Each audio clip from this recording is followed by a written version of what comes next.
Assalamualaikum warahmatullahi wabarakatuh. Perkenalkan, nama saya Dani Firmansyah dari Prodi Teknik Elektro Fakultas Teknik dan Sains.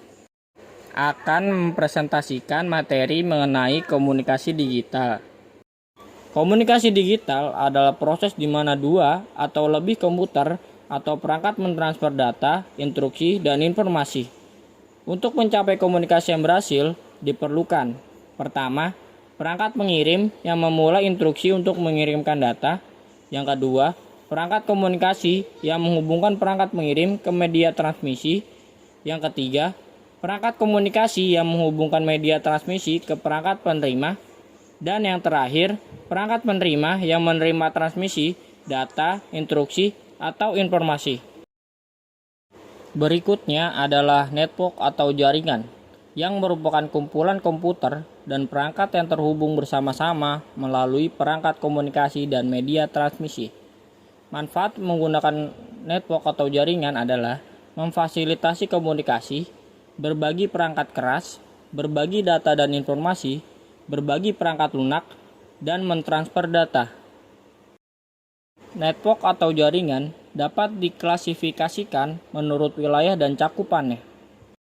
Yang pertama, Local Area Network atau LAN yang mencakup wilayah lokal.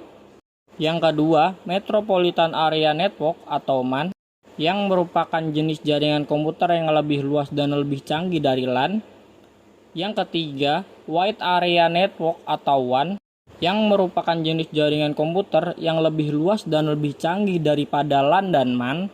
Dan yang terakhir adalah Personal Area Network atau PAN yang merupakan jaringan komputer yang menghubungkan komputer dengan komputer maupun perangkat lain dalam jarak yang sangat dekat.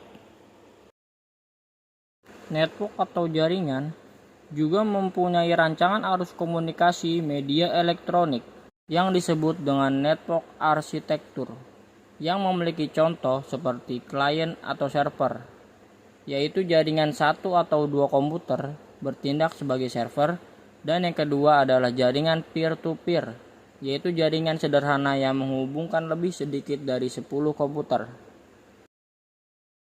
Yang kedua ada komunikasi perangkat lunak atau yang disebut communication software, yang berfungsi agar pengguna dapat saling berkomunikasi dengan pengguna lain yang ada di berbagai belahan dunia.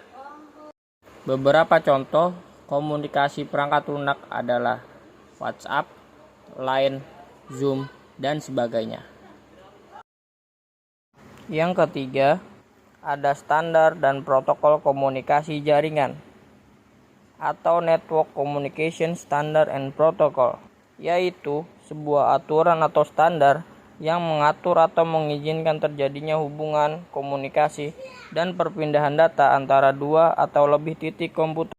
Berikut adalah aturan atau standar komunikasi, yaitu Ethernet, Token Ring, TCP atau IP, Wi-Fi, LTE, Bluetooth, UWB, IRDA, RFID, dan NFC.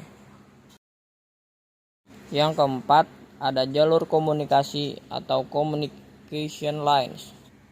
Adalah cara menghubungkan perangkat-perangkat yang akan melakukan komunikasi.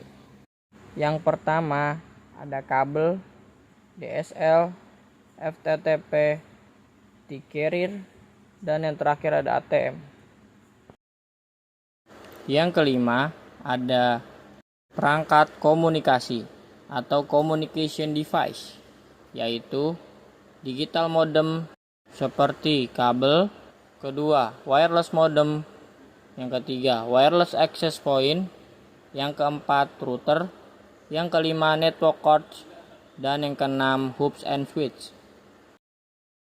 Yang keenam, ada jaringan rumah atau home network yang bisa direncanakan dan dirancang sesuai dengan keinginan serta kebutuhan Anda, seperti menggunakan modem, router, dan lain sebagainya. Yang ketujuh, ada media transmisi atau transmission media yang menghubungkan antara pengirim dan penerima informasi karena jarak yang jauh Karenanya, data terlebih dahulu diubah menjadi kode atau isyarat. Dan isyarat ini yang hendak dimanipulasi dengan beragam macam cara sebagai diubah kembali menjadi data.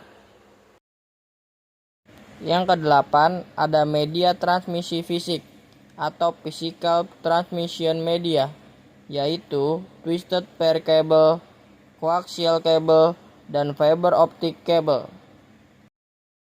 Dan yang terakhir, ada media transmisi nirkabel atau wireless transmission media, yaitu infrared, broadcast radio, cellular radio, microwave, dan yang terakhir communication satellite. Sekian presentasi dari saya. Wassalamualaikum warahmatullahi wabarakatuh.